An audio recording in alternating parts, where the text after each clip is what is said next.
Je suis Karine Vavasseur, chef de division innovation et animation d'écosystème à l'ADER.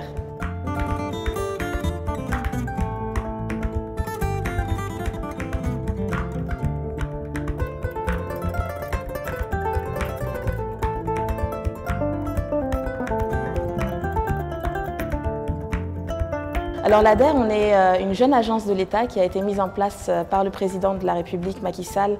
il y a maintenant 4 ans, avec la ferme volonté de pouvoir accompagner les entrepreneurs au plus proche de leur réalité et de leurs besoins et d'adresser particulièrement les cibles les plus vulnérables en fait, dans nos populations, à savoir les jeunes et les femmes qui sont parfois un peu exclus des systèmes financiers classiques et il fallait absolument pouvoir apporter une offre de services financiers et non financiers adaptés à leurs besoins. Et donc on le fait dans tous les secteurs d'activité prioritaires du plan Sénégal émergent, que ce soit l'agriculture, la pêche, l'élevage, mais également le digital et le numérique qui sont transversaux. Et donc on a aussi un accompagnement particulier sur le volet notamment des startups et des TPME du numérique et des TPME innovantes de façon plus globale.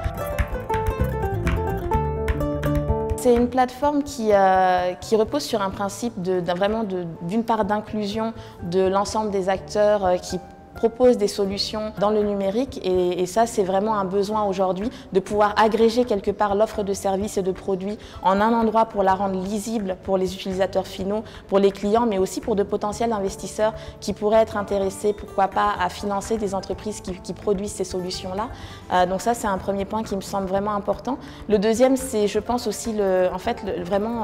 la connexion en fait, entre l'offre et la demande. Ça découle un peu du premier point d'ailleurs, mais c'est vraiment de pouvoir créer du business au final pour ceux qui produisent toutes ces solutions et qu'ils puissent à partir de là, on l'espère, faire grandir leurs entreprises.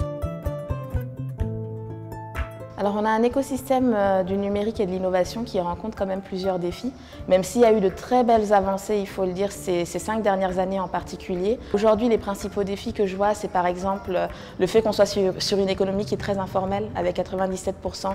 d'informels, ce qui veut dire qu'on a encore tout ce volet en fait, des entreprises qui ne sont pas fortement digitalisées. Ça représente à la fois une opportunité, mais aussi un défi. Une autre particularité de notre écosystème également, c'est le fait qu'il y ait une très faible en fait, adhésion et compréhension du digital. Ça reste encore quelque chose qui est très bien compris par, on va dire, une minorité de l'écosystème, mais la majorité qui représente en fait les potentiels clients, les potentiels utilisateurs des solutions qui sont développées,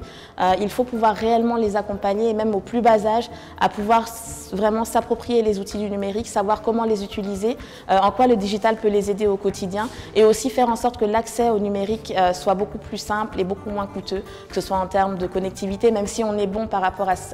à la tarification qu'on trouve dans la sous-région, mais il y a encore pas mal de choses à faire, même aussi en termes d'infrastructure, pour pouvoir réduire les coûts d'accès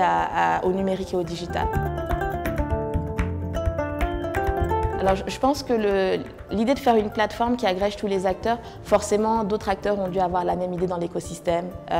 On est plusieurs à adresser les mêmes cibles, donc forcément c'est les mêmes projets qui parfois émergent. Mais ce qui est important, c'est l'exécution en fait. Donc l'important, c'est de pouvoir vraiment faire en sorte que cette plateforme existe et une fois qu'elle est là, en fait, de pouvoir agréger l'ensemble des acteurs qui sont autour de ça. Je pense que les synergies, elles vont se faire naturellement à partir du moment où la plateforme sera existante. Déjà faire en sorte de continuer à la co-construire avec l'écosystème qui est concerné, c'est très important. Et ensuite de voir quelles sont peut-être les synergies qui peuvent se construire, que ce soit en termes de sourcing de solutions. Par exemple, à l'ADER, on a plus de 450 startups aujourd'hui qui ont été accompagnées, dont 150 qui ont été financées. Donc forcément, ça représente un portefeuille énorme de produits, de services qui sont là, existants et qu'on promouvoit, mais bien sûr qu'on continuera à promouvoir sur des canaux comme ceux-là, par exemple, pour permettre vraiment que ces produits puissent rencontrer leur marché. Digitalsenegal.org, c'est l'inclusion, la valorisation et l'accès au marché.